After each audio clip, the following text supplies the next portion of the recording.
I started noticing the trend where it's like every time we clowned really hard for rep, what did she do? She played Maroon.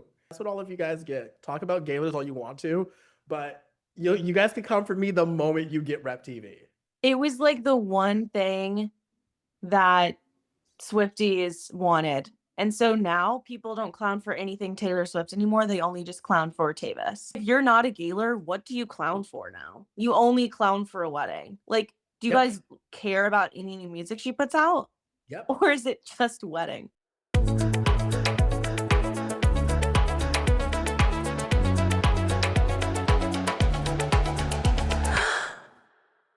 Hello, guys. Welcome back to Gas the podcast for the gays, the girls, the gay girls, and welcome back. One of my favorite guests of all time. We had to have him on again. Sidney Baker Green, thank you so much for coming on again. Wait, what? I was acting like Travis Kelce. I'm like, What is the situation today? First of all, I have a janky setup and Sidney has the most professional setup of all time. I am in a hotel motel room in Los Angeles, and that's why this looks bad. But that's the nature of an indie podcast, you guys. Obviously, me and Sidney gab offline as well. We decided to do another online conversation because we have some things to say. Sidney has some things to say. It's going to be another Gaylor State of the Union, pretty much. We need to check in. And especially with the fact that Eras Tour, final show, Taylor Swift documentary, end of an era docuseries will be released in, by the time this episode comes out, it'll come out in the next week. So this is perfect timing for us to get our theories in and also talk everything performance Artlor and Gaylor, etc. So Sidney, how are you? in the Gaylor world or just in general? However you want to take the question. Honestly, in the Gaylor world, I'm like kicking my feet up and laughing. I listen to The Life of a Showgirl and I just start busting out laughing. This album itself, I think is funny. We can get into more of that later. But Yeah. that, like, I have been doing pretty good. I cannot complain. It's winter, a lot of creative stuff going on. Lock in. Do you feel like you are one of the most refreshing voices in the Gaylor scene and even just like pop culture Taylor Swift? Because whenever I feel myself straying from or like doubting and have those like seeds of doubt and like letting like mainstream Swifties maybe like get into my brain a little bit too much, I will get like a FaceTime call or like a voice memo from you and it's just like a maniacal laugh and I'm like, thank God. It just like brings me back. With it. Like, this stuff is just, it's just comical. And then, oh my God, what's their names? The two people who are like the living definition of just because you have a platform doesn't mean you need a microphone. The Swift Watch. Taylor Watch. Taylor Watch, yes. Yeah. Even they were getting so close to the point where they're like, it seems almost like, I think the wedding dress is going to be Ralph Lauren. Like, it's almost like they have a partnership. No, there's no way. They're just a really, like, close business friendship type situation, but she's not partnered with Ralph Lauren. As they, like, talk about literally the perfect photo op with the Ralph Lauren bag. And then I was laughing because I think that post found the wrong side of TikTok. Because it was so funny. Like, people were like, every time she's in there, she's clocked in. She's like, and I'm like, oh yeah. When I checked the comments of that, I was like, maybe this TikTok like slipped through the cracks for them, or maybe they just don't have as many listeners as they think. Because I was like, why is this a Gaylor video right now? Like, people, I mean, it is so funny when you are trying to defend someone for being the most perfect version of how you think they are in your mind, you're going to become someone that looks stupid because you are watching someone so obviously brand themselves. And you, who's not on Taylor's bankroll, by the way, are just like out here being like, no, they had to go to Ralph Lauren because like it's a good place to go in the winter. Like, what are you talking? Why are you doing this? Are you Tree Payne? Why are you doing this? That last time I remember, her favorite place to go in the winter is that restaurant underneath Carly Kloss's apartment. But and that's why I really, really love this album. And I feel like we were talking about earlier, how I feel like everybody has collectively lost the plot for a minute. Whether you're a Gaylor performance Artlor. And I mean, some people are coming back to center. There's some people I need to talk to, but some people are coming back and getting a grip. And then like mainstream had lost the plot for a minute. But just a prime example of how when you try to have your projections onto somebody, it makes you look stupid. Mhm. Wish List is the funniest song to me. Wish List is my new Roman Empire because Yeah. at face value, well, first of all, at face value, it's the weakest love song of the world because she says, I just want you. Have a couple Period. kids, got the whole block looking like you. So it doesn't even try to rhyme you with anything else. Says, we want the world to leave us the F alone, and they do. And then she's like, wow. That's like, first of all, it's wow. When I was like listening to this album live for the first time, that's when I lost it. Like it just became so obvious that this is like literally either she got a lobotomy or this is so clearly satire because we're all acting like we don't have memories. I'm so sick of people being like, guys, it's just such a simplistic love song because all she wants is him. I'm like, have you guys ever listened to Taylor Swift before? Ever heard Reputation? And I'm just like, this girl can really write a love song when she wants to. Right. And it just makes me laugh though, because again, just going back to Wishlist for a second, first of all, she's never told the world to leave them alone. She refused to give them an American football reference. Why Real Madrid caught astray? I don't know. But Yeah, what was up with that? everybody's like, oh my God, this is just like such a sweet song. The fact that she released it on Travis's birthday, and I'm like, are y'all missing how every single S, including the S in kids, is a dollar sign? Right. It literally in Elizabeth Taylor, she contradicts all the statements that she's saying in Wishlist. She's like, I would trade the Cartier for someone to trust. Just kidding. Just kidding. So truly, but I just want to take a real Hitler because I've never met them in real life, and take them and shake them and be like, please tell me how that makes sense because it's directly contradicting the other. Which one is she lying about? Just kidding is also my Roman Empire. And it's funny because in that song, she's like, Elizabeth Taylor, do you think it's forever? The answer is canonically no. It was indeed not forever. It was very like, what was it? A marriage a year for like 7 years or something like that, or like clockwork. And the fact that they're seeing like Laura Dern come back and say, no, yeah, she's Easter egging me. I'm just so happy to be a part of this. The fact that you see Queen Pat coming out here being like, the Bejeweled music video is the teaser to the Showgirl era, which again, Gaylor's and performance artless. If you're losing your crap, clock in. Or the fact that she said, Right. when I said I didn't want marriage, she never said she didn't believe in marriage. She said no to Joe, leaving him crestfallen Mhm. on the landing, or whoever she was writing about. And she said no to the 1950s shit they want from me. She Right. never said that she didn't want to be married. I'm sorry, I'm going on a soapbox. No, this is what this is for. Literally, this album is truly the manifestation of the lies in the performance of her life. And I really think either you're paying attention or you're not. And again, like for people that don't care to pay attention to like celebrities and their and all of this, like that's not your thing. But don't act like you do pay attention and then excuse everything because like it is so in your face and I don't know how people don't see it. I mean, she has done multiple interviews. She's Yep. saying that like this album, she goes in and out of character in the album. She's in the character of a showgirl. It doesn't make any sense if you think that this album is about her real life and then she's saying that she is a showgirl. Like truly, it doesn't make any sense. So I totally agree. Like, this is the most performance artler we could have gotten. And anyone that is a performance artler, don't lose your, yeah, don't lose your craft. Because if anything, this is like the manifestation of it. It's like the double downing on everything. And even though that's kind of like disheartening, if you like think that this is the real her, the whole point is that this isn't the real her. I want to say something Sure. I before we actually have to have the State of the Union. You're so correct, and this is the look behind like, what my life was like on the Eras tour. And in the ending track, she says, you don't want to know the life of a showgirl, and you're never ever gonna. Play it in their face.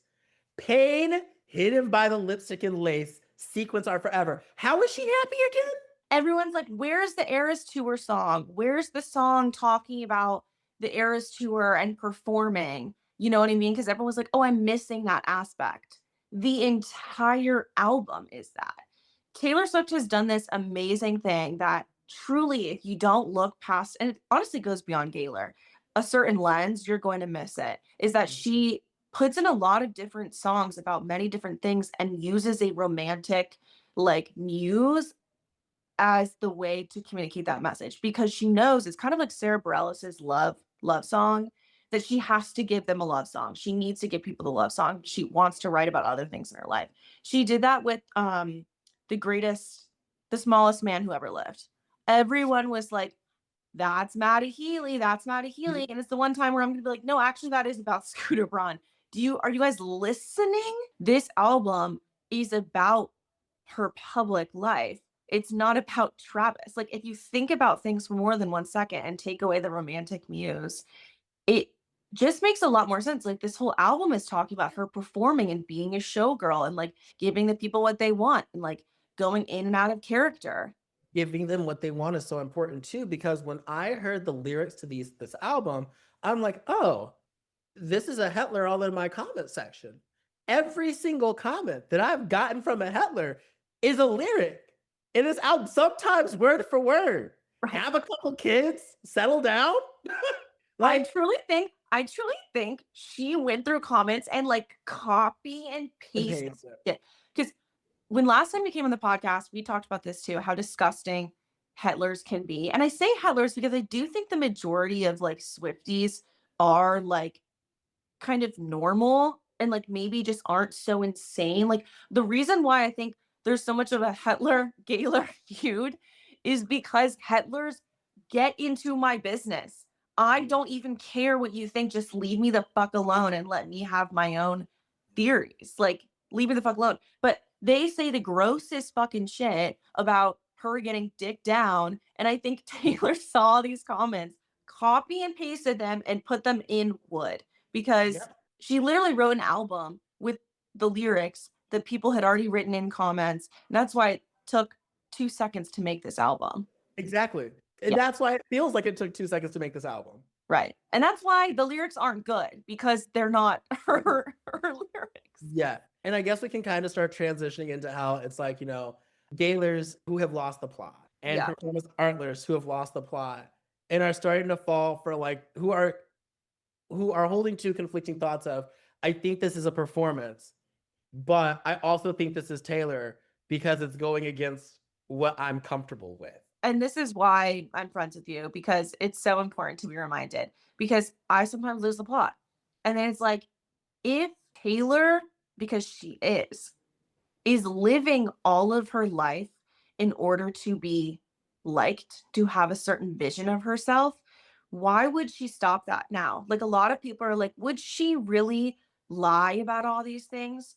She's been doing it her whole career. Why would this be a line that she wouldn't cross? I like 6 songs on the album. There's six Yeah. that I listen to. Do you want to And name? I listened to The Fate of Ophelia. I listened to Father Figure. I listened to Actually Romantic. I listened to Canceled is My Girl. I've Canceled, actually grown to like cancels. Canceled is My Girl. Canceled is for Gaylors, and Canceled is probably also about Blake Lively, even though I can't stand her. It's not about Brittany Mahomes. And I don't know why people think it's about Brittany Mahomes. If you're a Gaylor or performance artler who thought that was like a MAGA song, baby, Brittany Mahomes was never canceled. She just wasn't liked. It's true. So there is Like My Whiskey Sour and Poison Thorny Flowers, Tone Deaf and Hot, Let's Effing Off Her. Blake Lively, when she did the promo for It Ends With Us, was dressed in all florals. Yeah, it makes Used her whiskey brand to also promote this movie, which caused like a lot of backlash because alcohol and domestic violence don't mix well together. But like it makes the most sense to be about her. absolutely. And then the last song is The Life of a Showgirl. Now I liked Opalite in the beginning, but I think mainstream ruined that song because they were trying to make the song about Kayla Nicole. And if you know, like you probably saw my TikToks where I was going in on everybody who was like, had something to say about Kayla Nicole, because to me, it was just so disingenuous to sit here and act like you care about racism, that you care about ableism, and that you care about homophobia when there's a large percentage of your fandom, Swifties, who Mhm. do this thing, do these things to Gaylors and to people of color on the internet all the time. You cannot sit here and tell me you care about racism when you guys came after CJ Gardner's restaurant, when you posted monkeys in Tierra Twait's Instagram comments. Like, y'all can spare me with No, that. for real. It is like they're so easy to set up because all I had to do was mention Gaylors, and all the homophobic ones came into the comment section and proved the point, which then allowed me to start tagging the Sarahs and Hannahs who want to be like, oh, you're just excusing this because you're black, which excuse you. I just don't want to hear it from the group of people who act like they care about homophobia and gave Jason Kelsey the Epsilon pass like not even a year ago. And and that's the thing, really, because it never is consistent. Never Like, consistent. there are people that were like, I'm gonna stay out of the Kayla Nicole conversation. And then they saw her tweets and they were like, knew it, I knew it, I knew I had a reason to, I knew I had a reason to. And Travis, they had seen those since day one. One. And And they were like giving excuses left and fucking right. And it's just so inconsistent and it pisses me off. Ugh. And if you're gonna be inconsistent, maybe side with the non-white man. Because like, exactly. Kayla Nicole had heat for everybody.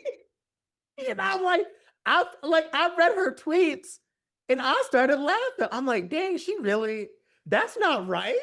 But no, what like she, that's a little homophobic, Keela. That's homophobic. but I like the song Opalite in the beginning, but I don't know. I kind of replaced that with Tony Braxton's He Wasn't Man Enough for Me, just because of the um the conversation around it, which we can talk about a little bit more. But I don't believe that song is about Kayla Nicole. And if that was thrown in there to make people think it was about Kayla Nicole, I think Kayla Nicole is on the payroll. I really do. Oh, It makes perfect sense. And you if people think that was about Kayla Nicole, I just have a question. Why, how come when you hear Onyx Knight or anything darkness or bad bitch and savage, you automatically think about a black woman? Maybe there's some things to unpack there. um the Kayla Nicole stuff, a lot of this, like truly, I just like watching, being like you were saying about her being on Taylor's payroll. You have to be delusional if you think there was not even bare minimum a conversation with Yep. Taylor and Kayla. The Yep. amount of PR that goes into Taylor pretty much talking with anyone. Why do we only hear people singing praises of Taylor? I think that she is a very nice person, probably Yep. alive. And I think that, like, she is like lovely to me. But like, you're not hearing so many celebrities get leaks from everyone. Even if there was a stylist that she had 20 years ago that maybe thought that Taylor was annoying for at one point in time, would have gone to any magazine at this point and would have been like, Taylor ordered a Subway sandwich and blah, blah, and she was a bitch. And she would get paid so much money for that story. The reason Yep. why we're not hearing random leaks, even if they're irrelevant, even if they're lies, is because she has her shit on lock. Yep. She is one of the only celebrities that we don't hear this stuff from. We hear from Ariana Grande, we hear it from Britney Spears, we hear from all of these like pop queens of random little people just coming out of the woodwork and giving us details about that person's life. She has her shit on lock. If you think that there has not been a conversation between Taylor's PR team and Kayla Nicole, whether it's in a positive way or whether it's shut the fuck up and we're gonna sue your ass, and like whatever it has been, if you think that Taylor decided to write this little lyric and just like hope that Kayla didn't freak out about it, that didn't happen. Like, Exactly. this isn't like you starting to date someone and then their ex from high school Instagram posting about it. Like, we take our own lives and we think that that's what's happening with them, and it's just not. And it's like people like really didn't clock T because 2 weeks before Kayla Nicole posted the outfit in homage to Tony Braxton, somebody commented and said, you should dress up as Tony Braxton for Halloween, as if that's not a setup. And when you think about it, it's like Swifties just really look dumb on the opposite end because Taylor has you fighting this battle and you are getting dog walked by the rest of the public. The rest of the public, it's like Swifties versus everyone else. And they're out here fighting for their lives because the rest of the public is on Kayla Nicole's side. I really think what's so interesting about the whole Swifty conversation, it's just really emblematic of like the type of person you can be right now in the world. You can be someone that is defending someone you don't know Yeah. over any other person. And even someone who has told you, I don't need to be defended. Taylor has said, I don't need to be defended. I don't need you to be like protecting me. Like I can do good. I don't worry about stuff on the internet. You can spend your time so worried about her and like other people, or you can be a normal person. And like, I just don't know how you're going to go out here thinking that like Kayla Nicole is somehow this evil person for dressing up on Halloween and like being funny. Truly grow up. Truly grow up. Like, It's a billionaire. Look at the power dynamic. Are you kidding me? Because all of these situations that have come up, like Taylor Swift said, like our job as an entertainer to be a mirror, like you need to look into the mirror with how you feel. Like all of these things are like coming back up as, is this you to the fandom? Like what's the fandom is getting back is literally the biggest this you. there is something interesting that's going on surrounding this album, and Taylor writing an album that is a complete departure over what she's done before. And it has only sparked these big conversations that she wants to spark, right? Yeah. There's been a huge switch in the fandom, and not only in the fandom, but how she's perceived in the world. She has this reputation period, as we know, where she is struggling with her reputation. But since then, there is still like a victimhood placed on her that I don't necessarily think that she places on herself. She's not in a vacuum with this specifically, and I think it speaks a lot more to pop culture in general. Why are Beyonce fans the same way? Why are Nicki Minaj fans the same way? Mhm. I think part of it as to why Swifties, you know, if I had to give some benefit of the doubt to all of these fandoms, the one thing that I think all of them have in common is that at one point it was kind of cringy to like said artist. Now they're so famous and you have so many numbers, you get to be the bully back. And I think that's honestly what's happened with Swifties is that they take these opportunities to flex and be bullies. All the comments were the same. They need to learn not to mess with Swifties. This is what happens when you mess with Swifties. We're gonna cancel you. Like same things with Kayla Nicole. If that's not bully culture, then what is? And so I think what's happened is that there's this, you know, I don't think it's really Taylor Swift's fault. If she came out in a press interview and said, I don't like the way that my fans treat certain people, her fans would probably to tell her to STFU the same way that Beyonce tried it and her fans told her to STFU, right? Yeah. The only way you can really stop this, you know, hurt people, hurt people bleed their hurts onto other people, unhealed people bleed their hurts onto other people. The only way you could probably really kill this beast is to destroy the reputation. It is this dynamic of like a yeah, bullied kid in high school becoming a senior and doing the same thing, or like hazing culture. You get hazed as a freshman. When you become the popular frat kid, Stockholm syndrome. Stockholm syndrome.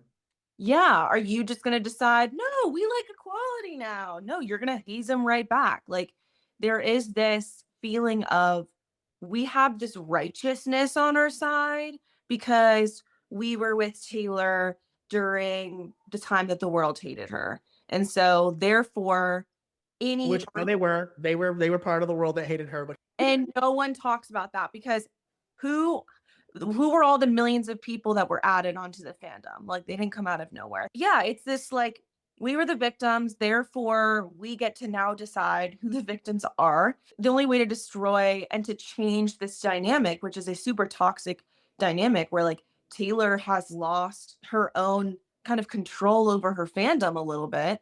So like what can you do? You give them 1950s shit, want you to be like dig down all the time. You just deliver that and you push it and push it and push it until like it doesn't make sense anymore and it crumbles. and I think that's kind of like her point where she's tired of it.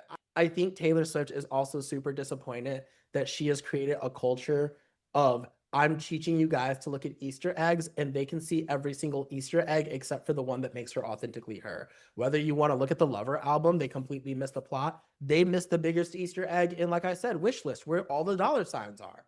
Like Mhm.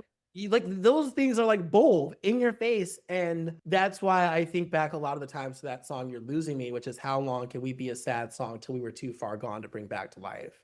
That entire bridge right there, I feel like is to the fandom. I think when she said, "Remember looking at this room, we loved it because of the light," and then I think back to the opening of the Eras tour, where she's talking about let's go on these memories one last time. The eras are fading into gray, but how the Eras tour starts with her in all of these rooms. A lot of these songs that we think are romantic, or like the poems that she releases that we think are like all about love, I think are about her fans. I think there's like a mourning there of like, look at what I created a little bit.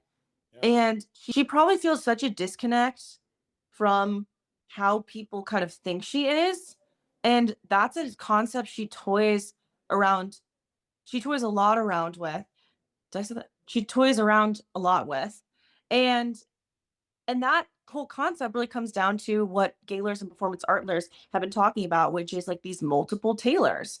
And I don't know how you can really like not see that, because it's kind of a concept that makes sense in for entertainment in general. Version of you for the public, a version of you for yourself, like a version of, and it's just heightened and extreme. We see that with tons of different, you know, entertainers. We saw it with Kesha, how Kesha had Right. a persona. And how she's actually like this girl who doesn't need auto-tune, this woman who doesn't need auto-tune and has layers. And if I was in Taylor's shoes, I would always kind of be like torn because I'm so thankful for the fact that you've made me rich. Period. I wouldn't be here if it wasn't for you. But at the same time, it's like you really don't understand me, and how hard must it be for the group of people who claims to love you the most to not really get you? And you Mhm. look at the point where she's able to use love to describe relationships with her fans. Mastermind is straight up that ability where it sounds like a love song where it's plotting and I'm going to get this person that I want, but then also like it's like no, it's about how I'm going to lay the groundwork and watch all of this happen and now you're going to be mine. Or Long Live, the way that she uses like this love song, I'm like, you know, fighting these battles and like, you know, this imagery of dragons as the time on a tour, which is crazy Right. to think about. Like, it's Speak Now, girl. It's just Right. Speak Now. But like, and so she does have a way with creating imagery and metaphors. If you What I do wanna go back to, that you wanted me to, is the lyrics of the album and, like, what people think are good versus bad. Like, are they intentionally bad lyrics? and also like I feel like this is the time before we get into like the docu-series and like Yeah. predictions. Where it's like this is the time for the State of the Union. If you are one of the Gaylors or performance artlers who's like, I do not like this album because the lyrics are just not there. It's like that's the whole point. The lyrics aren't supposed to be good because we're right. That's the whole point. Yes. The lyrics aren't good because we are right, which is part of the reason why, like, when I say Gaylors and performance artlers were losing the plot, what a lot of the discourse that I had seen, Haley, I was kind of like enjoying my last like bits of summer was with Melinda and James. We listened to the album all the way through. I was drinking vodka and Gatorade, just laughing the entire time. And like at the end, I'm like, oh, okay, cool. Like exactly what we thought. Not you, Google. Dang. So then, like, I realized the mainstream Swiftie group chat that I was in was dead the next morning. I'm like, y'all hated it. That's funny. And Gaylors are like collectively losing it. Like, and I'm like, okay, she's a what? She's a trad wife. Then the next weekend, the weekend starts, and all of a sudden she's racist, and mainstream is losing the plot. And so she's then racist and MAGA and a trad wife. I come back from when the weekend is over, and then she a Nazi. And I'm like, what Yeah, time? but Nazigate really was like, I was like, "Okay, hold up." I was never thinking she is MAGA, she is Trump or pro-Trump. I was thinking, "I'm high. I don't like this album." Yeah. Then I was thinking, "MAGA likes this album." And then I took some time and I was like, "I like the concept." You have It's a different type of album and is not for consuming in a way that you're like, "Oh, this is poetry and in the best music she's ever written." Taylor Swift is way bigger than that. She sees herself way bigger than that. She has this interview where she's like, "I'm focused on legacy here, people." And it's like, right, get with the program, guys. This is pretty much so high school worth and an entire album. We are beyond enjoying songs now. Like we are in a commentary of entertainment right now. And if you think about how we really understood the anti-hero music video, again, Gaylor's and performance artlers lock in. We saw the tortured poets department Taylor. We saw the real Taylor. And the Taylor that was teaching this Taylor, right, the showgirl Taylor, was what we call the evil Taylor, which again, we shouldn't be surprised if this is performance art. Right. But what did evil Taylor have to do to survive?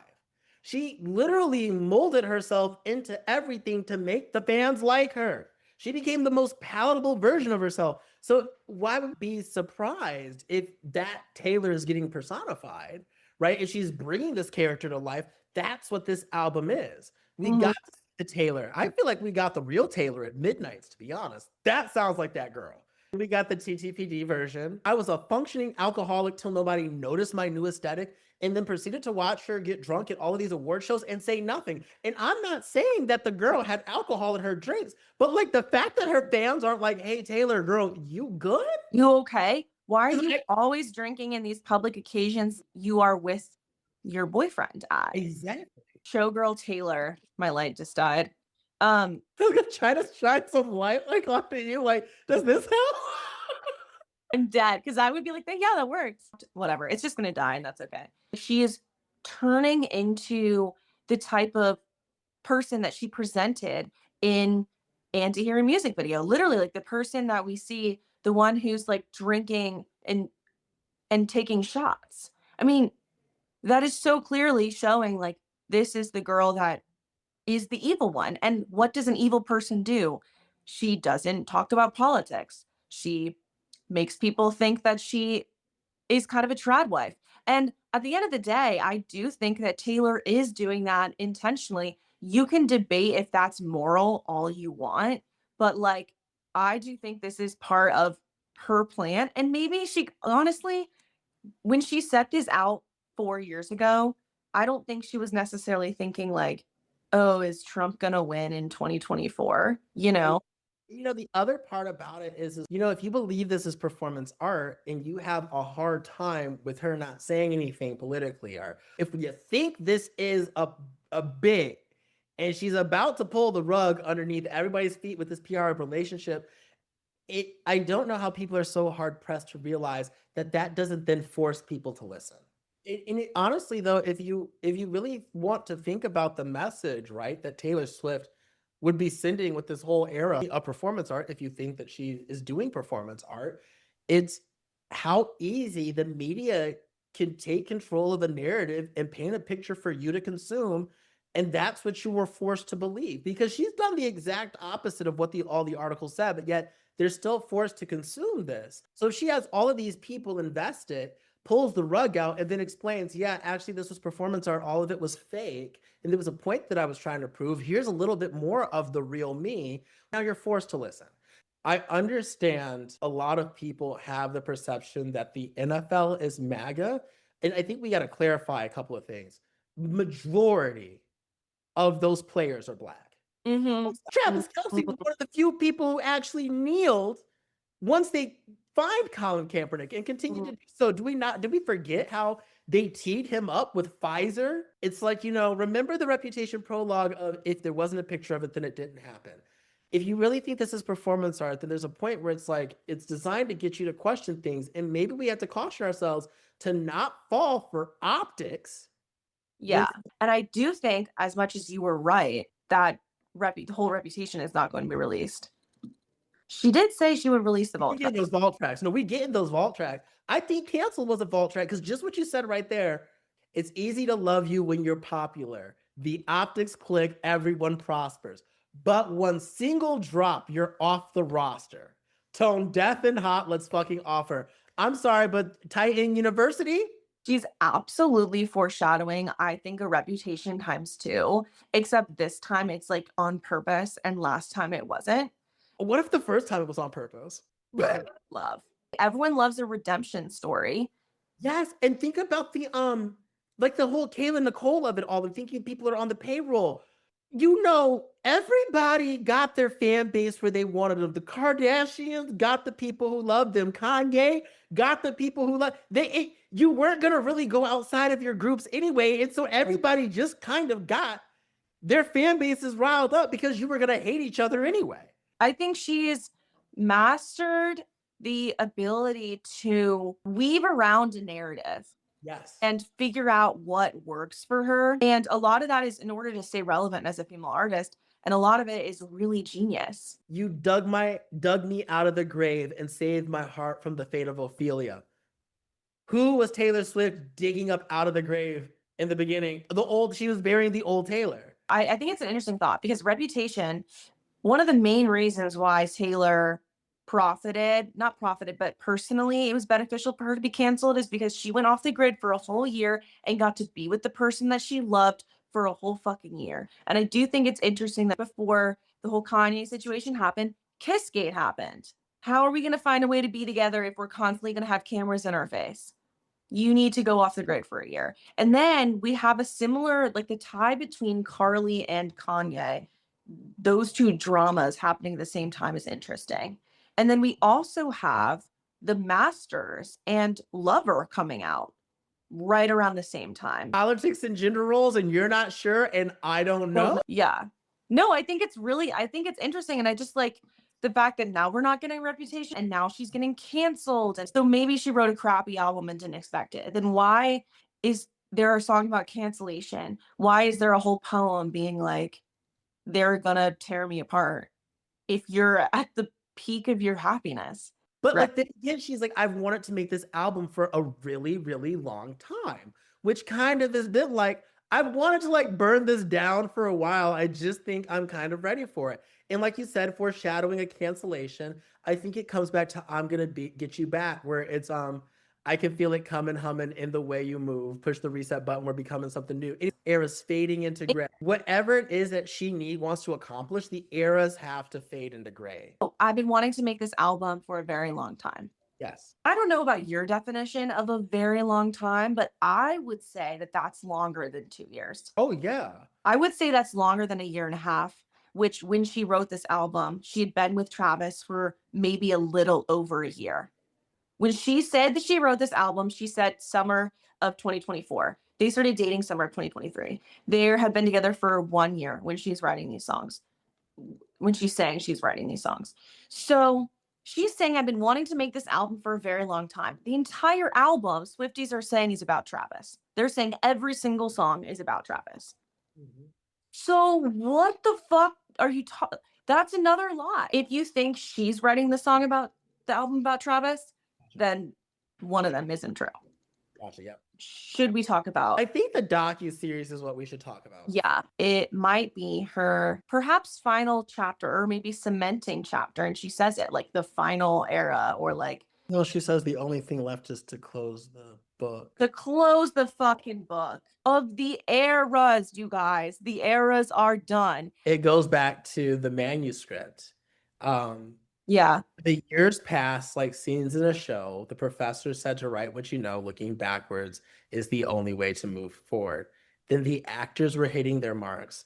The actors, the Eras Tour dancers, like Travis Kelce was on the Eras Tour, and I feel like, again, he's an actor, right? It's and so when she says the only thing that's left is to close the book, it's like the only thing that's left is the manuscript. One last souvenir trip to your shores, right? I feel like the Eras Tour was really that last souvenir. And then it was probably going to go all downhill from there. I don't know if this is a theory, but this is my hope. I would like it to show how all of these things have been choreographed. I think it would be funny if that phone call where it's like, you're really good at what you do and I'm really good at what I do. I would laugh if that phone call was like from 2020.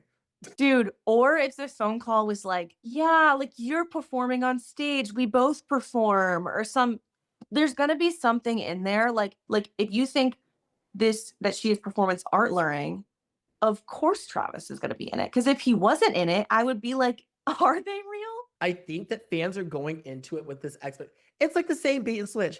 I'm teeing you in. There's some Travis content, getting you all excited for the Tavis. And then it's going to be like, wait a minute. This is not what I expected. Wait a minute. This year. And I think that's maybe what like I said, I just expect there to be more about like pulling back the curtain. And she's talked about that. And I think that the pulling back the curtain is a series of events that happen.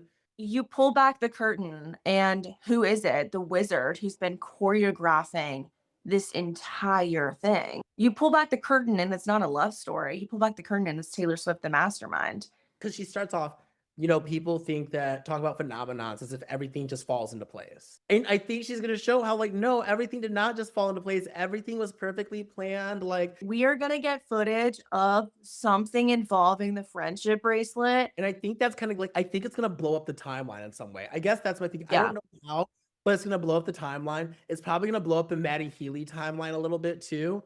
I think Yes. it's probably gonna blow up the Joe time. I think it's just gonna cause a whole bunch of like people, except for Gaylors, to be like, Yeah, I think it's just gonna show more inconsistencies and like contradictions. Like she's been saying also with the recording of the Life of Showgirl. She very plainly and clearly did not record this album in the summer of 2024. Period. Like, I also wonder if our theories about the surprise songs and like her doing like really, really gay stuff is like, gonna be in there. It just, yeah. footage of the friends of Dorothea one. I just think there's gonna be so many little things. What if we're featured? What if, like, I've had this thing where I'm like, if I hear my laugh, Yeah, yeah, I hear wait, there's gonna be a montage of hate from the internet, and it's gonna be our faces. You know, in the beginning of the Reputation Stadium tour, when like she has the montage of the news segments and like Nikki Glazer's in it, and they're like, yeah, she's just a bitch. It's gonna be like us. girl. If I hear that, I'm shutting the TV off. I'm turning, cut the cameras. This also like makes me wonder because I'm still a big believer that the ghosting of the prince happens. I'm a big believer. I also think it's funny she wasn't there for the Thanksgiving Day game. Mental gymnastics, it should be the word, should be the phrase of the year, I think. Because the mental gymnastics to explain she's not at the game because she doesn't go to away games. But it is Thanksgiving.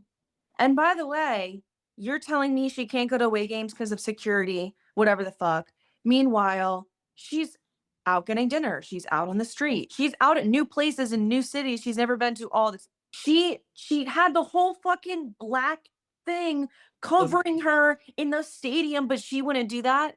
She wouldn't do that for this other game. so this is how Swifties be doing mental gymnastics.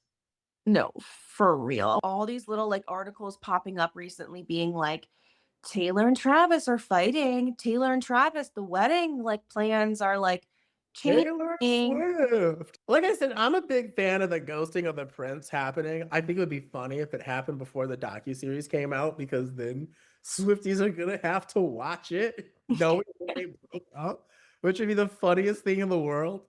I know the ghosting of the prince is gonna happen, and here's why. I've been told to enjoy the show by the Pumpkin Post, whether you believe in those or not. But just like, and if anybody mainstream is watching this, we already had Laura Dern confirm she's been egging. We see the ring. We see how she's mocking a marriage proposal, y'all. Like, we see how all of these things are like curated for Swifties. Like those engagement photos, Taylor Swift has so much more money. So, and we also see like Queen Pat saying, like, hey, this was the teaser for Showgirl. What happens? She goes to the prince. I just don't know if it happens before, which I don't think it's going to happen before the docuseries. I don't know if it's just going to be like, hey, actually, this wasn't real in the Eras Tour movie. I feel like it comes before TS13 because I feel like there is going to be like some closure, right, to who So she is and, you know, her story and the queerness behind it. Because, like I said, you can't be a performance Artler without being a Gaylor. Because if you're, what's the point of the performance then? there would be a level of performance, but you would never do this much relationship focused performance art. He is so much more performance art focused, and he's so perfectly cast in this role because Joe was just indie enough to be like, oh, maybe they are together. Travis, the whole thing just is so comically Hallmark movie that it's so perfect for the movie she is writing for us. I agree. Yeah. We were talking for at least 2 hours. It's crazy how fast it goes by, though. I'm very interested to see what's going to happen with this docu-series. I totally agree that we're going to get some major timeline shifts here. And I wonder like how much is going to actually shake the Swiftie base. Any final thoughts from you? And the fact that she's doing it over the course of like, it's not all being released at once, right? Is it like over the course of? Yeah, I think they're getting released on different days. So it's like it gives time for discourse to happen and then more things to happen, which I think is What intentional. you wanted. We'll love it. Thank you so much for coming on. Sydney, do you want to plug your socials? Thing is at Sidney Baker Green, SIDNEYBAKERGREEN. That's it for YouTube. Y'all probably already know me on TikTok, but just Google me. Follow him at TikTok, guys. Like it is God, like so refreshing to see your face. You see my albums back there? Yeah, I love it. Well, that's it for our episode, you guys. I realized I didn't do any updates in the beginning of the episode. However, go to my Patreon and Spotify for some bonus episodes I have on different Gaylor interpretations of some songs. And I have a promotion going on in my link tree for Talkspace. I think that's about it. If you ever start to hate the life of a showgirl, just remember that Taylor Swift wrote a song called Honey, supposedly about Travis Kelce. And it's all the time women were mean to her when they called her honey. Dude, right. That's it. Bye. See you guys.